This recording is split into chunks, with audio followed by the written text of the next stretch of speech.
Tetapi orang Israel melakukan apa yang jahat di mata Tuhan. Sebab itu Tuhan menyerahkan mereka ke dalam tangan orang Midian 7 tahun lamanya. Dan selama itu, orang Midian berkuasa atas orang Israel. Karena takutnya kepada orang Midian itu, maka orang Israel membuat tempat-tempat perlindungan di pegunungan, yakni gua-gua dan kubu-kubu. Setiap kali orang Israel selesai menabur, datanglah orang Midian, orang Amalek, dan orang-orang dari sebelah timur, lalu maju mendatangi mereka. Berkemahlah orang-orang itu di daerah mereka, dan memusnahkan hasil tanah itu sampai ke dekat Gaza, dan tidak meninggalkan bahan makanan apapun di Israel, juga domba atau lembu atau keledai pun tidak. Sebab orang-orang itu datang maju dengan ternaknya dan kemahnya, dan datangnya itu berbanyak-banyak seperti belalang. Orang-orangnya dan unta-untanya tidak terhitung banyaknya, sekaliannya datang ke negeri itu untuk memusnahkannya. Sehingga orang Israel menjadi sangat melarat oleh perbuatan orang Midian itu. Lalu berserulah orang Israel kepada Tuhan. Ketika orang Israel berseru kepada Tuhan karena orang Midian itu, maka Tuhan mengutus seorang nabi kepada orang Israel yang berkata kepada mereka, "Beginilah firman Tuhan, Allah Israel.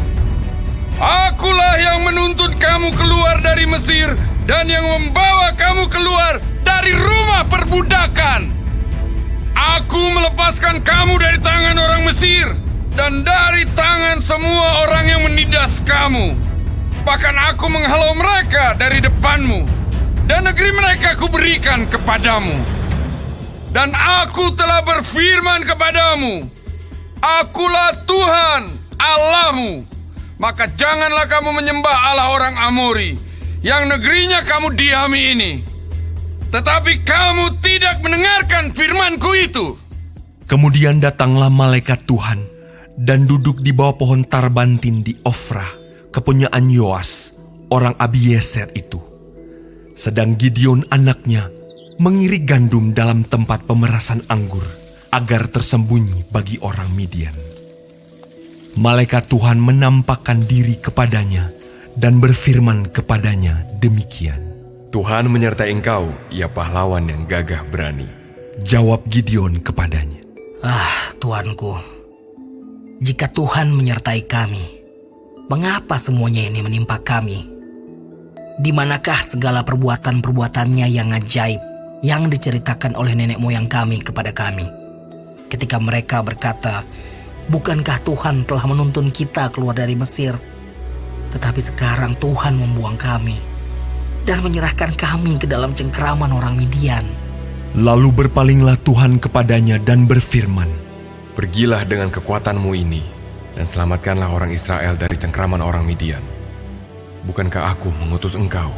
Tetapi jawabnya kepadanya, Tuanku, dengan apakah akan kuselamatkan orang Israel?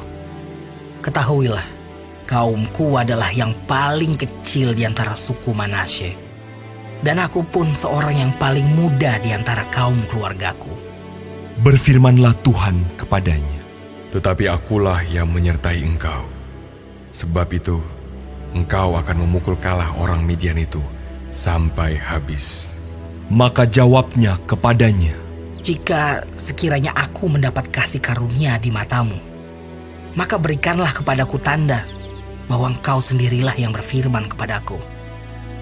Janganlah kiranya pergi dari sini sampai aku datang kepadamu membawa persembahanku dan meletakkannya di hadapanmu." Firman-Nya, "Aku akan tinggal sampai engkau kembali." Masuklah Gideon ke dalam, lalu mengolah seekor anak kambing dan roti yang tidak beragi dari seefa tepung.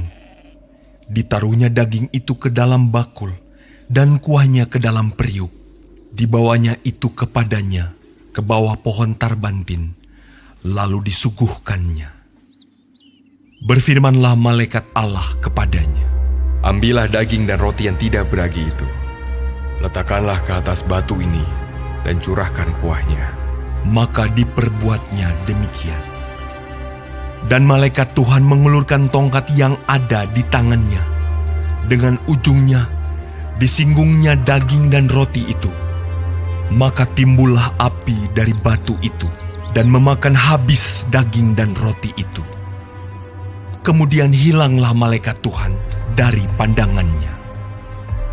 Maka tahulah Gideon bahwa itulah malaikat Tuhan.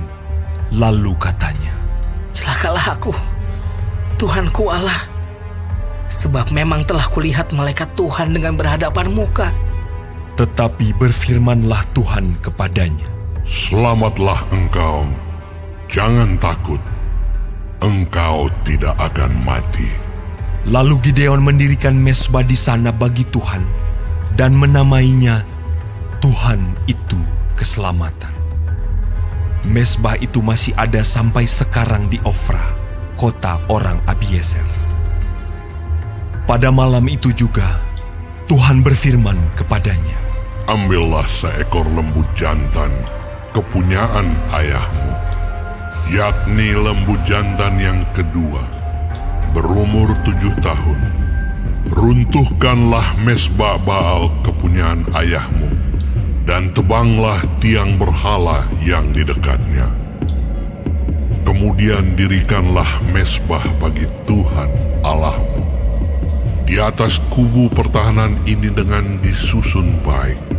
Lalu ambillah lembu jantan yang kedua dan persembahkanlah korban bakaran dengan kayu tiang berhala yang akan kau tebang itu. Kemudian Gideon membawa 10 orang hambanya, dan diperbuatnyalah seperti yang difirmankan Tuhan kepadanya. Tetapi karena ia takut kepada kaum keluarganya dan kepada orang-orang kota itu untuk melakukan hal itu pada waktu siang, maka dilakukannya pada waktu malam.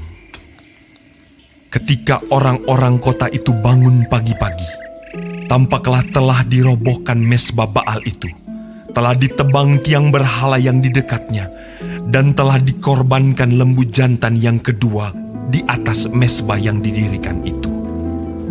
Berkatalah mereka seorang kepada yang lain, Siapakah yang melakukan hal itu? setelah diperiksa dan ditanya-tanya, maka kata orang, Gideon bin Yoas, dialah yang melakukan hal itu. sesudah itu berkatalah orang-orang kota itu kepada Yoas, Bawalah anakmu itu keluar. Dia harus mati karena ia telah merobohkan mezbah Baal dan karena ia telah menebang tiang berhala yang di dekatnya. Tetapi jawab Yoas kepada semua orang yang mengerumuninya itu, Kamu mau berjuang membela Baal atau kamu mau menolong dia? Siapa yang berjuang membela Baal akan dihukum mati sebelum pagi. Jika Baal itu Allah, biarlah ia berjuang membela dirinya sendiri setelah mezbahnya dirobohkan orang. dan pada hari itu diberikan oranglah nama Yerubbaal kepada Gideon, karena kata orang, Biarlah Baal berjuang dengan dia setelah dirobohkannya mezbahnya itu.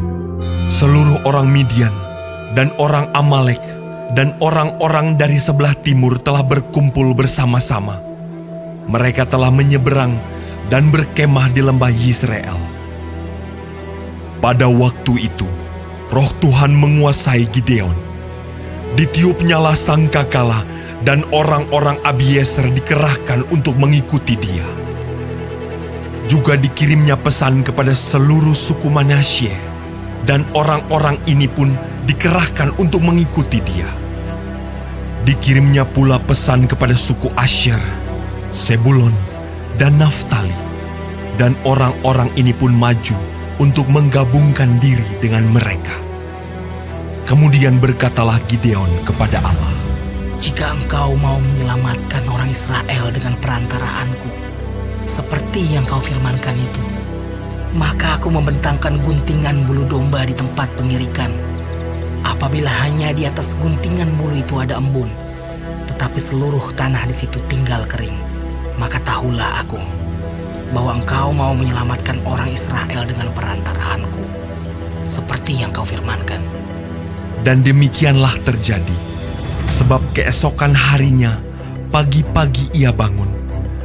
Dipulasnya guntingan bulu itu, dan diperasnya air embun dari guntingan bulu itu, secawan penuh air. Lalu berkatalah Gideon kepada Allah, Janganlah kiranya murka-Mu bangkit terhadap aku, apabila aku berkata lagi, sekali ini saja. Biarkanlah aku satu kali lagi saja mengambil percobaan dengan guntingan bulu itu. Sekiranya yang kering hanya guntingan bulu itu, dan di atas seluruh tanah itu ada embun. dan demikianlah diperbuat Allah pada malam itu. Sebab hanya guntingan bulu itu yang kering, dan di atas seluruh tanah itu ada